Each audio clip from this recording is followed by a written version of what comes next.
ओम शांति। आज है 8 जुलाई 2026 की प्रातः मुरली के मुख्य पॉइंट।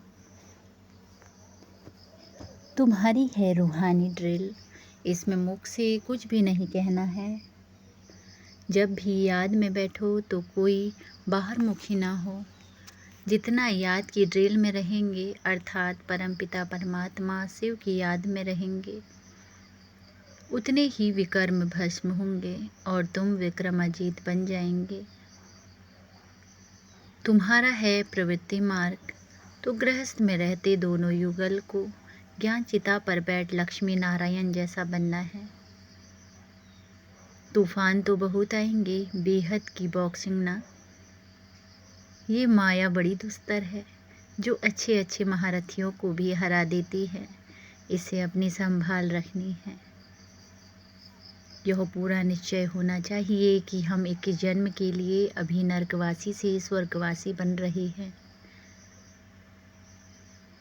वहाँ सतयुग में सब मोहजीत होंगे, तुम्हें भी अब मोहजीत बनना है। कोई शरीर छोड़ता है तो रोना नहीं है, समझना चाहिए इनका इतना ही पाठ था। अब सुनते हैं महावाक्यों को विस्तार से। मीठे बच्चे, इस सभा में बाहर मुखी बनकर नहीं बैठना है। बाप की याद में रहना है। मित्र संबंधी अथवा धंधे आदि को याद करने से वायुमंडल में विघ्न बढ़ता है। प्रश्न, तुम बच्चों के रूहानी ड्रिल की विशेषता क्या है जिसे मनुष्य नहीं कर सकते? उत्तर, तुम्हारी रूहानी ड्रिल बुद्धि की है। उसकी विशेषता यही है जो तुम आशिक बन अपने माशूक को याद करते हो। इसका ही इशारा गीता में भी आया है, मन मना भव। परंतु मनुष्य अपने माशूक परमात्मा को जानते ही नहीं, तो ड्रिल कैसे करेंगे? वे तो एक दो को जिस्मानी ड्रिल सिखलाते हैं। ओम शांति। बच्चे भी समझते हैं, बाप भी समझते हैं कि योग कराने वाले यहाँ क्या कर रहे हैं। याद की यात्रा की ड्रिल करा रहे हैं। मुख से कुछ भी कहने का नहीं है। किसकी याद है? परमपिता परमात्मा शिव बाबा की। उनकी याद में रहने से हमारे जो भी विकर्म हैं वह भस्म हो जाएंगे और विक्रमाजीत बन जाएंगे। जितना जो याद की ड्रिल में रहेंगे, यह आत्मा की ड्रिल है, शरीर की नहीं। भारत में जो भी ड्रिल सिखाते हैं वह सब है जिस्मानी, यह है रूहानी ड्रिल। इस रूहानी ड्रिल को तुम बच्चे के सिवाय कोई जानते ही नहीं। रूहानी ड्रिल का इशारा गीता में है जरूर। भगवानुवाज अथवा भगवान के बच्चों का भी वाच है। तुम अभी भगवान शिव बाबा के बच्चे हो ना। बच्चों को फरमान मिला है, मामे कम याद करो। बाप भी ड्रिल सिखलाते हैं, बच्चे भी यही ड्रिल सिखलाते हैं। कल्प पहले भी बाप ने यही कहा था कि मुझ बाप को याद करो। इसमें घड़ी घड़ी कहने की दरकार नहीं है, परंतु कहना पड़ता है। यहाँ बैठे कोई अपने को मित्र संबंधियों धंधे आदि को याद करते रहते हैं तो वायुमंडल में विघ्न डालते हैं। बाप कहते हैं, जैसे यहाँ तुम याद में बैठे हो, ऐसे ही चलते फिरते कर्म करते हुए याद में रहना। जैसे आशुक माशुक एक दो को याद करते हैं, उन्हों की याद है जिस्मानी, तुम्हारी याद है रूहानी। आत्माएं भक्ति मार्ग में भी आशिक होती हैं परमपिता परमात्मा माशुक की, परंतु माशुक को जानते नहीं हैं, ना अपने आत्मा को जानते हैं। माशुक बाप आया हुआ है। भक्ति मार्ग से लेकर आत्माएं आशिक बनी हैं। यह है ही आत्माओं और परमात्मा की बात। बाप बच्चों को सम्मुख कहते हैं, तुम आशिक मुझ माशुक को याद करते हो कि बाबा आओ, हमको आकर दुख से लिबरेट करो और अपने साथ शांति धाम में ले चलो। तुम जानते हो अब इस दुख धाम मृत्यु लोक का विनाश होना है। अमर लोक जिंदाबाद, मृत्यु लोक मुर्दाबाद। तुम अभी ब्राह्मण बच्चे बने हो, तुम्हारे में भी नंबरवार पुरुषार्थ अनुसार हैं। तुम बच्चों को पूरा निश्चय होना चाहिए कि हम अब नरकवासी से स्वर्गवासी 21 जन्म के लिए बनते हैं। कोई मरता है तो कहते हैं स्वर्गवासी हुआ, परंतु कितने समय के लिए स्वर्गवासी हुआ यह कोई भी नहीं जानते हैं। अब तुम पुरुषार्थ कर रहे हो स्वर्गवासी बनने के लिए। यह कौन निश्चय कराते हैं? वह है गीता का भगवान, परंतु वह तो एक निराकार होता है। मनुष्य समझते हैं निराकार तो निराकार ही है, वह कैसे यहाँ आकर सिखाएंगे। बाप को ना जानने के कारण ड्रामानुसार श्री कृष्ण का नाम भोले से डाल दिया है। श्री कृष्ण और शिव का संबंध इस समय नज़दीक है। शिव जयंती होती है संगम पर, फिर कल होगी श्री कृष्ण जयंती। शिव जयंती है रात में, श्री कृष्ण जयंती है सवेरे। उसको प्रभात कहते हैं। जब शिवरात्रि पूरी होती है तब फिर श्री कृष्ण जयंती होती है। यह बातें बच्चे ही समझ सकते हैं। कायदा है यहाँ सभा में कोई बाहर मुखी ना हो। बाप की याद में रहना है। मनुष्य पुकारते भी हैं, हे पतित पावन आओ, आकर पावन बनाओ, परंतु ड्रामानुसार पत्थर बुद्धि कुछ भी समझते नहीं। अगर जानते होते तो बताते। उनको यह भी पता नहीं है कि अभी कलयुग का अंत है। फिर जब बाप आते हैं तब आती होती है। मनुष्य तो बिल्कुल घोर अंधियारे में है। लोग जानते हैं, समझते हैं कलयुग में अर्जुन 40,000 वर्ष पड़े हैं। बेहद का बाप समझाते हैं, हद का बाप कब पतित पावन हो न सके। बापू नाम तो बहुतों के रख दिए हैं। बुजुर्ग को भी बापू अथवा पिताजी कहते हैं। यह रूहानी पिताश्री को तो एक ही है जो पतित पावन ज्ञान का सागर है। बच्चों को पावन होने के लिए ज्ञान चाहिए। पानी में स्नान करने से कोई पावन थोड़े ही बनेंगे। तुम जानते हो शिव बाबा हमारे सामने इस तन में प्रत्यक्ष है। ब्रह्मा द्वारा ब्राह्मणों को राजयोग सिखा रहे हैं। वह तो कह देते हैं भगवान उवाच अर्जुन प्रति, ब्राह्मणों का नाम निशान नहीं है। गाया जाता है ब्रह्मा द्वारा स्थापना, विष्णु द्वारा पालना। स्थापना तो ब्रह्मा द्वारा ही करेंगे ना कि विष्णु द्वारा, ना शंकर द्वारा। तुम बच्चों को यह समझानी अब मिली है। बाप को यहाँ आना पड़ता है।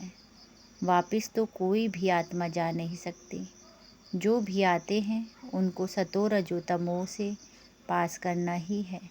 श्री कृष्ण भी पूरे 84 जन्म लेते हैं और पूरे 5000 वर्ष पाठ बजाया। जब आत्मा पेट में है तो भी जन्म तो है। श्री कृष्ण की आत्मा जब सतयुग में आती है, गर्भ में प्रवेश किया, तब से लेकर 5000 वर्षों में 84 जन्मों का पाठ बजाना है। जैसी शिव जयंती मनाते हैं तो इसमें बैठा है ना। श्री कृष्ण की आत्मा भी गर्भ में आई, चूर पूर हुई। उस समय से लेकर 5000 वर्ष का हिसाब शुरू होता है। अगर कम जास्ती हो तो फिर 5000 वर्ष में कम हो जाए। यह बड़ी सूक्ष्म समझने की बातें हैं। बच्चे जानते हैं श्री कृष्ण की आत्मा फिर से यह ज्ञान ले रही है, फिर से श्री कृष्ण बनने के लिए। तुम भी कंसपुरी में कृष्णपुरी में जाते हो। यह बातें बाप बैठ बच्चों को समझाते हैं। बाबा कहते हैं माया बड़ी दुस्तर है, अच्छे अच्छे महारथियों को भी हरा देती है। ज्ञान लेते लेते कहाँ ग्रहचारी बैठ जाती है। आश्चर्यवत हमारा बनंती कथनती, अहो माया फिर भी भागंती हो जाते हैं। कमाई में ग्रहचारी बैठ जाती है। राहु का ग्रहण सबको लगा हुआ है। अभी तुम्हारे पर बृहस्पति की दशा बैठी है। फिर चलते चलते कोई पर राहु का ग्रहण बैठ जाता है। तब कहते हैं महान कमभक्त, इस दुनिया में देखना हो तो यहाँ देखो। तुम्हारी आत्मा कहती है हम बाप से सदा सुख का वर्षा ले रहे हैं। बाबा आपसे कल्प पहले भी वर्षा लिया था, फिर से अब बाप के पास आए हैं। बाप ने समझाया है, बाहर तुम्हारे सेंटर्स पर बहुत आएंगे समझने के लिए। यहाँ यह है इंद्र सभा। इंद्र शिव बाबा है ना, जो ज्ञान वर्षा बरसाते हैं, तो ऐसी सभा में पतित कोई आ नहीं सकता। सब्ज परी, पुखराज परी जो ब्राह्मण या पंडा बन आती हैं, उनको कहेंगे अपने साथ कोई भी विकार में जाने वाले को नहीं ला सकते हो, नहीं तो दोनों रिस्पॉन्सिबल हो जाते हैं।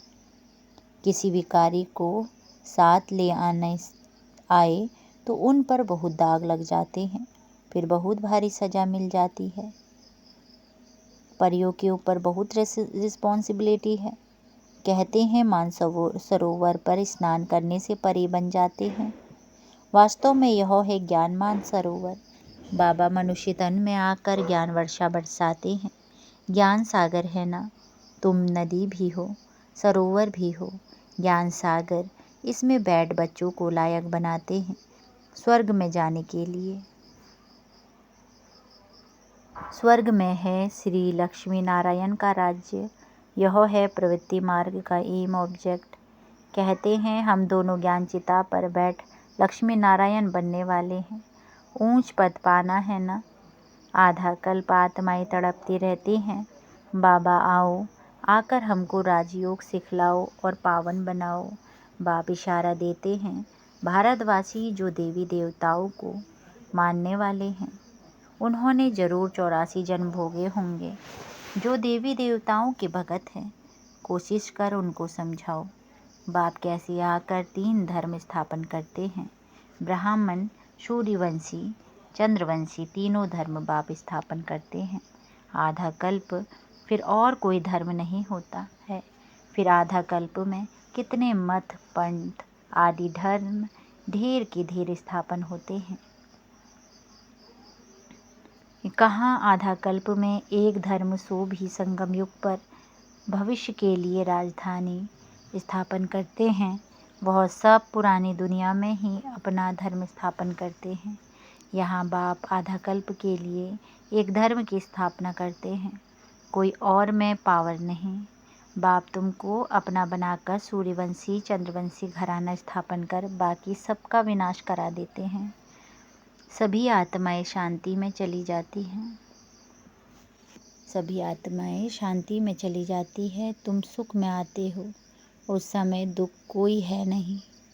जो गॉड को याद करे, यह ज्ञान भी तुम्हारी बुद्धि में है। तुम जानते हो बाप जो ज्ञान का सागर है, वह नॉलेज दे रहे हैं। ज्ञान सागर तो एक ही है। तुम अपने को सागर नहीं कहलाएंगे, तुम उनके मददगार बनते हो। इसीलिए तुम्हारा नाम है ज्ञान गंगाएं। बाकी वह हैं पानी की नदियाँ। बाप कहते हैं मुझ सागर की तुम बच्चे कामचिता पर बैठ जल मरे हो, अर्थात पतित बन पड़े हो। अब फिर मुझे याद करने से ही तुम पावन बनेंगे। यह सृष्टि का चक्र 5000 वर्ष का है, यह भी किसी को पता नहीं है। सृष्टि का चक्र पूरे 4 भाग में है, 4 युग में है ना। यह संगम युग है कल्याणकारी। कुंभ कहते हैं ना, कुंभ कहा जाता है मेले को। नदी आकर सागर से मिलती है, आत्मा आकर परमात्मा से मिलती है, इसको कुंभ कहते हैं। आत्मा और परमात्मा का मेला भी तुम देखते हो। तुम आपस में मिलते हो, सेमिनार करते हो, इसको कुंभ नहीं कहेंगे। सागर तो अपनी जगह पर बैठे हैं, इस तन में है ना। जहाँ इनका तन वहाँ ज्ञान का सागर। बाकी तुम आपस में ज्ञान गंगाएं मिलती हो। नदियाँ छोटी बड़ी तो होती हैं ना, वहाँ स्नान करने जाते हैं। गंगा जमुना सरस्वती आदि तो है ही। दिल्ली जमुना का कंठा है स्वर्ग।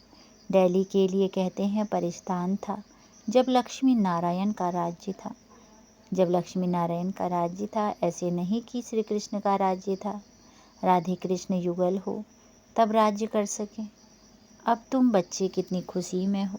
माया के तूफान तो बहुत आएंगे। बेहद की बॉक्सिंग है, हर एक की 5 विकारों के साथ युद्ध चलती है। हम चाहते हैं बाबा को निरंतर याद करें। माया हमारा योग उड़ा देती है।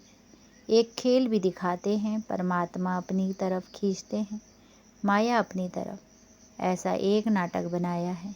बाइस्कोप का फैशन अभी निकला है। तुमको ड्रामानुसार बाइस्कोप पर ही समझाना था। नाटक में तो बदली सदली होती है। यह तो अनादि अविनाशी ड्रामा बना बनाया है। बनी बनाई बन रही है। फलाना मर गया, इतना ही पाठ था। हम चिंता क्यों करें? ड्रामा है ना, शरीर छोड़ दिया फिर थोड़े ही आ सकता है। रोने से फ़ायदा ही क्या? इसका नाम ही है दुख धाम। सतयुग में मोहजीत राजाएं होते हैं। इस पर कहानी भी है। सतयुग में मोह की बात होती नहीं। यहाँ तो मनुष्यों का कितना मोह है। किसको रोना ना आए तो रोकर भी उसको रुला देंगे, तो समझे कि यह अफसोस करते हैं, नहीं तो ग्लानि हो जाए। भारत में ही यह सब रिवाज है। भारत में ही सुख, भारत में ही बहुत दुख होता है। भारत में गॉड गॉडेस राज्य करते थे। विदेशी लोग पुरानी चीज़ बड़ी खुशी से लेते हैं। पुरानी चीज़ का मान होता है। सबसे पुराना शिव तो यहाँ आया था ना। उनकी कितनी पूजा करते थे। अब तो शिव बाबा आया है, तुम पूजा नहीं करेंगे? वह होकर गया है तो उनकी पूजा करते रहते हैं। अच्छा, मीठे मीठे से खिलते बच्चों प्रति माता पिता बाप दादा का याद प्यार और गुड मॉर्निंग। रूहानी बाप की रूहानी बच्चों को नमस्ते। नमस्ते बाबा नमस्ते। सदा रहो हंसते, सदा रहो हंसाते। वाह बाबा वाह, वाह ड्रामा वाह, वह हमारा श्रेष्ठ भाग्य वाह। हम धन्य धन्य हो गए, हम प्रभु को पा गए। शुक्रिया बाबा शुक्रिया। धारणा के लिए मुख्य सार पहला, ड्रामा के ज्ञान को बुद्धि में रख निश्चिंत बनना है। किसी भी प्रकार की चिंता नहीं करनी है, क्योंकि जानते हैं बनी बनाई बन रही, निर्मोही बनना है। दूसरा, बाप द्वारा जबकि बृहस्पति की दशा बैठी है तो संभाल करनी है। राहु का ग्रहण न लग जाए। कोई भी ग्रहचारी हो तो उसे ज्ञान दान से समाप्त करना है। आज की मुरली का वरदान है स्वयं की टेंशन पर अटेंशन देके विश्व का टेंशन समाप्त करने वाले विश्व कल्याणकारी भव। स्वयं के टेंशन पर अटेंशन देकर विश्व का टेंशन समाप्त करने वाले विश्व कल्याणकारी भव। आज की मुरली का वरदान का विस्तार है। जब दूसरों के प्रति जास्ती अटेंशन देते हो तो अपने अंदर टेंशन चलता है। इसीलिए विस्तार करने के बजाय सार स्वरूप में स्थित हो जाओ। क्वांटिटी के संकल्पों को समाकर क्वालिटी वाले संकल्प करो। पहले अपने टेंशन पर अटेंशन दो। जब विश्व में जो अनेक प्रकार की टेंशन है उनको समाप्त कर विश्व कल्याणकारी बन सकेंगे। पहले अपने आप को देखो। अपनी सर्विस फर्स्ट। अपनी सर्विस की तो दूसरों की सर्विस स्वतः समाप्त हो जाएगी। आज की मुरली का स्लोगन है, योग की अनुभूति करनी है तो दृढ़ता की शक्ति को, मन को कंट्रोल करो। योग की अनुभूति करनी है तो दृढ़ता की शक्ति से मन को कंट्रोल करो। अव्यक्त इशारे ज्वाला स्वरूप स्थिति में रह शक्तिशाली याद का अनुभव करो। विस्तार, जितना स्थापना के निमित्त बने हुए ज्वाला रूप होंगे उतना ही विनाश ज्वाला प्रत्यक्ष होगी। संगठन रूप में ज्वाला रूप की याद विश्व के विनाश का कार्य संपन्न करेगी। इसके लिए हर सेवा केंद्र पर विशेष योग के प्रोग्राम चलते रहे तो विनाश ज्वाला को पंखा लगेगा। योग अग्नि से विनाश की अग्नि जलेगी। ज्वाला से ज्वाला प्रज्वलित होगी। अच्छा, ओम शांति।